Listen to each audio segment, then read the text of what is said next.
K-pop Demon Hunters scores big with Oscar nominations in Original Song and Animated Feature. On Thursday morning, absolutely no one was surprised to learn that Netflix and Sony Pictures Animation's K-pop Demon Hunters has been Oscar nominated in Original Song and Animated Feature. Having won in both these categories at both the Critics' Choice and the Golden Globes Awards, the runaway Netflix hit, the streamer's most watched movie, is clearly holding steady against its strong category competitors. In Original Song, the film's ditty Golden is nominated. Performed by Hunter X, EJA, Audrey Nuna, and Ray Ami, it topped the Spotify charts, and the song was nominated for 4 Grammy Awards, including Song of the Year.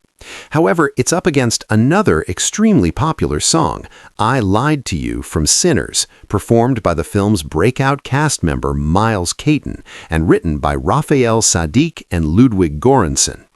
I Lied to You was nominated at both the Critics' Choice and Golden Globe Awards, and it was named Best Song at the Hollywood Music Media Awards.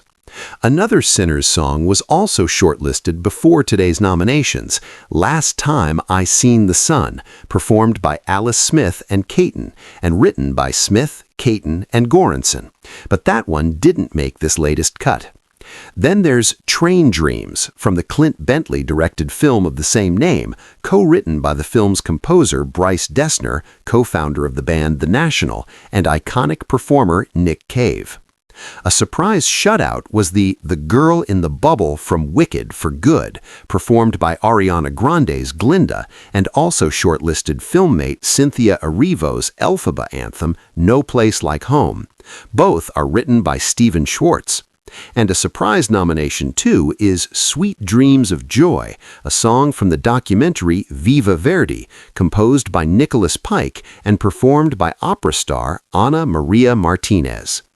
And of course, it wouldn't be the Oscars without the always nominated songwriter Diane Warren, a woman who defines the term prolific.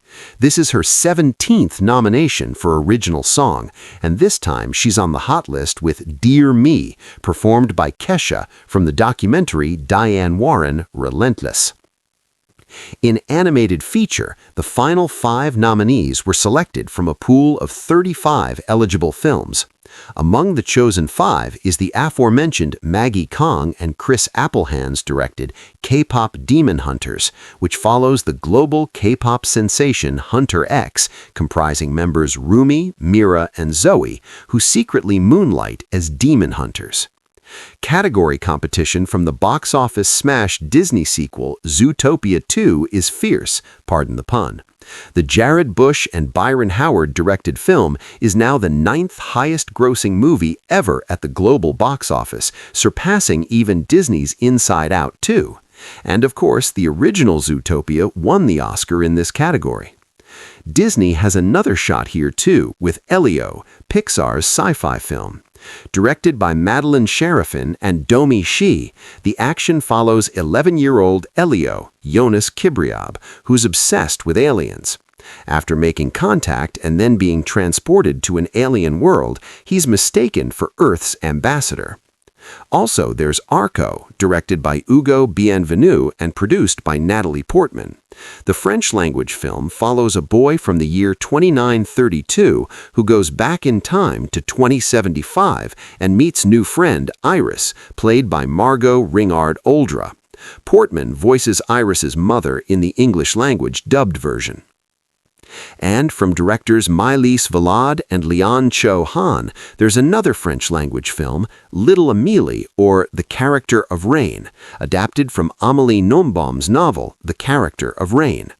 The film follows Amélie, Lois Charpentier, who is born in a vegetative state to a Belgian family living in Japan. When, on her 2nd birthday, Amélie makes a surprise recovery, it turns out that her life is not suddenly perfect at all. It may look on the surface, just in terms of box office numbers, that in animated feature, either K-pop Demon Hunters or Zootopia 2 are clear frontrunners, but do not be fooled. Remember that last year, Flow, a small Latvian dialogue-free film about a dystopian cat, swooped in and took home the prize, beating out two high-grossing films, Pixar's Inside Out 2 and DreamWorks Animation's The Wild Robot. The bottom line, these voters are not necessarily swayed by numbers alone, and anything can happen at the Granddaddy of Awards on March 15th.